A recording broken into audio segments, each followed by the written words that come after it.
Hello అండి, నమస్తే. Welcome to ముచ్చటైన మాట.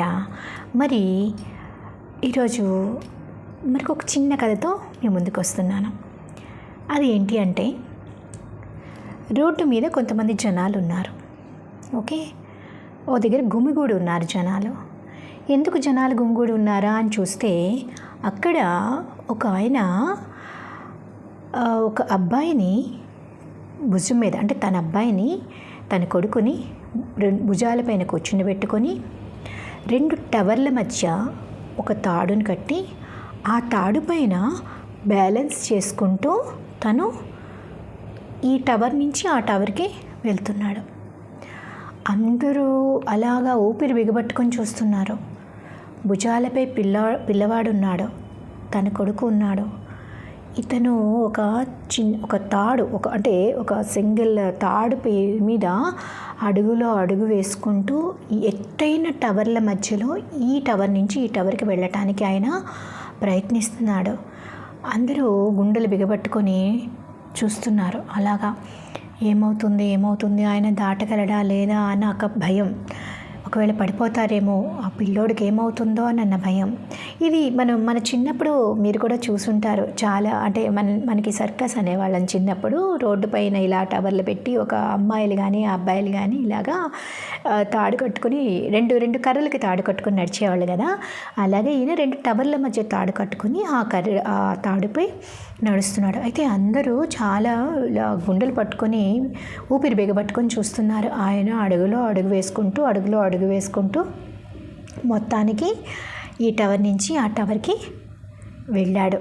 ఎలాగో భయపడతానో లేకపోతే ధైర్యం చేసో మొత్తానికి ఈ టవర్ నుంచి ఆ టవర్ దగ్గరికి ఆ సన్నని తాడుపైన అడుగులో అడుగు వేసుకుంటూ బ్యాలెన్స్ని తట్టుకుంటూ తన మానసికంగా తన ధైర్యంగా ఉంటూ తన వృత్తిని తాను నమ్ముకుంటూ చేయగలననే నమ్మకంతో తను ఈ టవర్ నుంచి ఆ టవర్ వరకు వెళ్ళాడు. వెళ్ళి వచ్చిన తర్వాత కిందకి దిగిన తర్వాత అందరూ చప్పట్లు కొట్టి చాలా పొగిడారు అనమాట. అంటే అబ్బాయిని కూడా క్షేమంగా తీసుకొచ్చాడు అన్నట్టు. అయితే అతను ఒక ప్రశ్న అడిగాడు అక్కడ ఉన్న జనాలకి. ఇప్పుడు ఇదే టవర్ నుంచి నేను మళ్ళా వెనక్కి ఆ తాడుపై నా కొడుకుని భుజాలపై కూర్చుని పెట్టుకొని నేను రాగలనని మీరు ఎవరైనా నమ్ముతున్నారా అని అడిగాడు. అందరూ మేము నమ్ముతున్నాం, మీరు వెళ్ళగలరు, మీరు చేయగలరు అని చెప్పి గట్టిగా అరిచారు. మేము పందెం కూడా కాస్తాం, కావాలంటే మేము పందెం కాయడానికి కూడా మేము రెడీగా ఉన్నాము. మీరు మళ్ళీ వెనక్కి ఆ టవర్ నుంచి ఆ టవర్ దగ్గర నుంచి ఈ టవర్ వరకు ఆ తాడుపైన మీరు నడవగలుగుతారు, మీ అబ్బాయిని భుజాలపై కూర్చుని పెట్టుకుని కూడా మీరు నడవగలుగుతారు అని చెప్పి అన్నారు. అయితే ఆయన ఒక్క ప్రశ్న అడిగాడు. నా కొడుకు బదులు మీలో ఎవ్వరి కొడుకునైనా నా భుజాలపై కూర్చుని పెట్టుకొని నేను నడవటానికి, ఇదే తాడుపై నడవటానికి మీరు ఎవరైనా అనుమతిస్తారా, ఒప్పుకుంటారా అని అడిగాడు. అక్కడ నిశ్శబ్దం చోటు చేసుకుంది. ఎవ్వరూ మాట్లాడలేదు. అంతవరకు మీరు చేయగలరు అన్న ప్రతి ఒక్కరు కూడా అక్కడ అసలు ఒక మాట కూడా మాట్లాడలేదు, నిశ్శబ్దం. ఇంకా అప్పుడు ఆయన అన్నాడనమాట, చూసారా,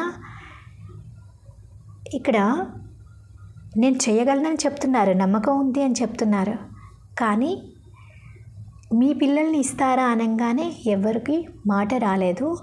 సో నమ్మకం వేరు, విశ్వాసం వేరు. ఈ రెండిటి మధ్య చాలా వ్యత్యాసం ఉంది.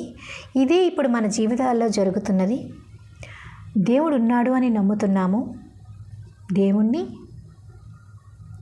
కోరికలు కోరుకుంటున్నాం, కానీ పూర్తి విశ్వాసంతో నమ్ముతున్నారా? లేదు. ఇప్పుడు మన పూర్తి విశ్వాసంతో దేవుణ్ణి నమ్మితే తప్పక మనం అనుకున్నది నెరవేరుతుంది. సో నమ్మకానికి విశ్వాసానికి తేడా ఇదే. మనం ఏ పని చేసినా కూడా, ఎవరి మీదైనా కూడా నమ్మకంతో పాటు విశ్వాసం కూడా ఉంచుకుంటే, అలాగే దేవుని పైన కూడా ఉంచుకుంటే తప్పక మీరు అనుకున్నది నెరవేరుతుంది.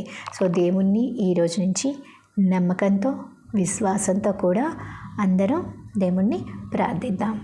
ఈ కథ మీకు నచ్చే ఉంటుంది అనుకుంటున్నాను. మరి దీని నీతి ఏంటో మీకు అర్థమైంది అనుకుంటాను. ఏదైనా ఏ పనినైనా అది దేవుడైనా లేకపోతే మన పని అయినా కూడా మనం నమ్మకంతో విశ్వాసంతో చేయాలి. అప్పుడు మంచి ప్రతిఫలం తప్పనిసరిగా వస్తుంది. ఇదండి ఈరోజు ముచ్చట.